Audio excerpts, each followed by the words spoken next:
महायुती सरकारचा dream project असणाऱ्या शक्तीपीठ महामार्गाला राज्यभरातील 12 जिल्ह्यातून विरोध होतोय।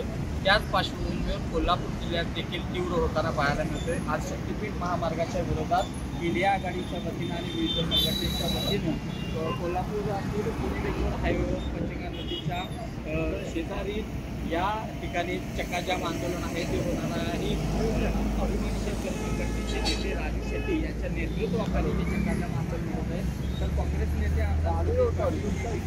लढाई लढताना दिसत आहेत आणि आज दिवसभर या शक्तीपीठ महामार्गाविरोधात तीव्र आवाज आहे तो या ठिकाणी उठवला जाणार आहे। एकीकडे इंडिया आघाडीच्या बैठकीतून काँग्रेस नेते आमदार सतीश पाटील यांनी पोलिसांनी कोणताही गावाचा वापर करू नये असा इशारा दिला होता। मात्र तरी देखील या ठिकाणी पोलीस प्रशासनाकडून एक तगडा बंदोबस्त या ठिकाणी नेमण्यात आलेला तर दिसतोय। त्याचबरोबर ज्या पद्धतीने या आंदोलनाची जर पार्श्वभूमी बघितली तर कुठेतरी हे आंदोलन जे आहे ते पोलीस कुठेतरी या बळाचा वापर करताना एक दिसल्याचं एक चित्र आहे आणि वाहतूक कोंडी होऊ नये याची देखील खबरदारी प्रशासनाकडून घेण्यात येते।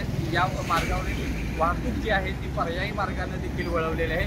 मात्र आज सकाळी 11 वाजल्यापासून या आंदोलनाला सुरुवात होणार आहे। राजू शेट्टी या आंदोलनाचे नेतृत्व करणार आहेत।